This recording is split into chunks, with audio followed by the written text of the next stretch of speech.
എല്ലാവർക്കും നമസ്കാരം. ജീവിതത്തിലെ തിരക്കുകൾക്കിടയിൽ മനസ്സിനല്പം ശാന്തതയും പുതിയൊരു ചിന്തയും നൽകുന്ന നമ്മുടെ പോഡ്കാസ്റ്റിലേക്ക് ഏവർക്കും ഒരിക്കൽ കൂടി സ്വാഗതം. ഇന്ന് ഞാൻ നിങ്ങളുമായി പങ്കുവയ്ക്കാൻ ആഗ്രഹിക്കുന്നത് നമ്മുടെ ജീവിതത്തിൻ്റെ ദിശയെ തന്നെ സ്വാധീനിക്കാൻ പോകുന്ന ഒരു ചെറിയ കഥയും അതിലടങ്ങിയിരിക്കുന്ന വലിയൊരു തത്വവുമാണ്.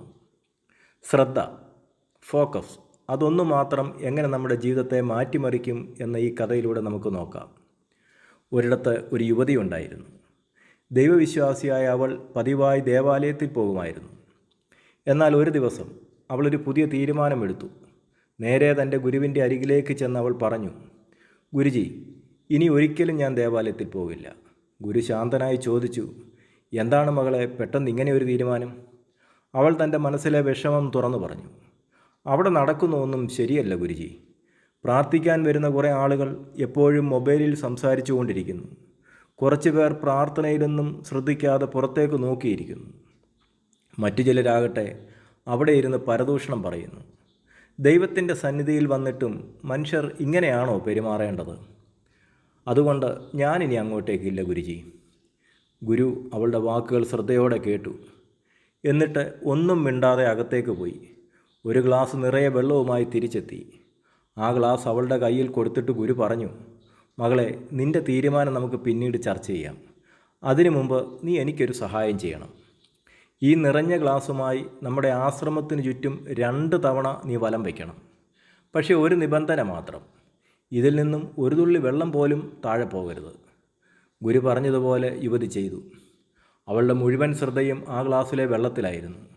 ഒടുവിൽ ഒരു തുള്ളി വെള്ളം പോലും കളയാതെ അവൾ വളരെ വിജയകരമായി നിറഗ്ലാസോടെ ഗുരുവിൻ്റെ മുന്നിൽ തിരിച്ചെത്തി. അപ്പോൾ ഗുരു അവളോട് ഒരു ചോദ്യം ചോദിച്ചു, "മകളെ, നീ ഈ ഗ്ലാസുമായി ആശ്രമം വലം വെച്ചപ്പോൾ മറ്റെന്തെങ്കിലും കണ്ടായിരുന്നോ? ആരുടെയെങ്കിലും ഫോൺ ബെല്ലടിക്കുന്നത് നീ കേട്ടോ? അല്ലെങ്കിൽ ആരെങ്കിലും പരദൂഷണം പറയുന്നതോ വെറുതെ ഇരിക്കുന്നതോ നിൻ്റെ ശ്രദ്ധയിൽപ്പെട്ടോ?" യുവതി അത്ഭുതത്തോടെ മറുപടി നൽകി, "അതെങ്ങനെയാണ് ഗുരുജി? ഞാൻ കാണുകയോ കേൾക്കുകയോ ചെയ്യുക? എൻ്റെ കയ്യിലിരിക്കുന്ന ഗ്ലാസ്സിലെ ഒരു തുള്ളി വെള്ളം പോലും താഴെ പോകാതിരിക്കാൻ വളരെ ശ്രദ്ധയോടെയല്ലേ ഞാൻ നടന്നത്. എൻ്റെ ശ്രദ്ധ അതിൽ മാത്രമായിരുന്നു."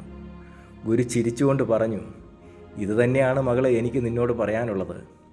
നീ ദേവാലയത്തിൽ പോകുമ്പോൾ നിൻ്റെ ലക്ഷ്യം ദൈവത്തെ കാണുക, പ്രാർത്ഥിക്കുക എന്നത് മാത്രമായിരിക്കണം.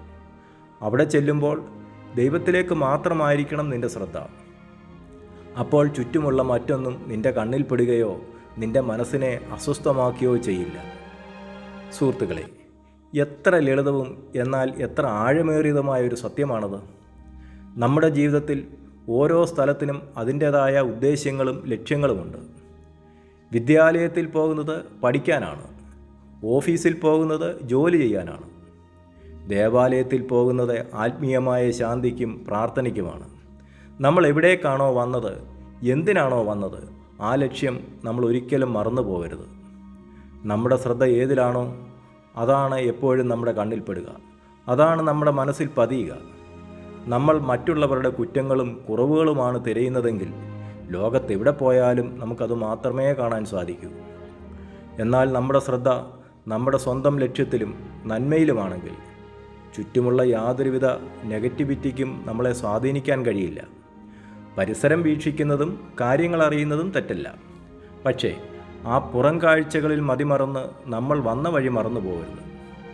നമ്മുടെ ഉള്ളിലെ ശാന്തിയും സമാധാനവും മറ്റുള്ളവരുടെ പ്രവൃത്തികൾ കാരണം നഷ്ടപ്പെടാൻ നമ്മൾ ഒരിക്കലും സമ്മതിച്ചു കൊടുക്കരുത്. ജീവിതമാകുന്ന ഈ യാത്രയിൽ നമ്മുടെ ലക്ഷ്യത്തിൽ നിന്നും ശ്രദ്ധ പതറാൻ ഒരിക്കലും ഇടയാകരുത്.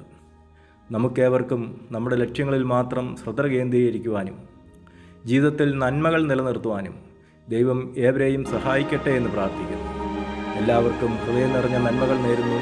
നന്ദി, നമസ്കാരം.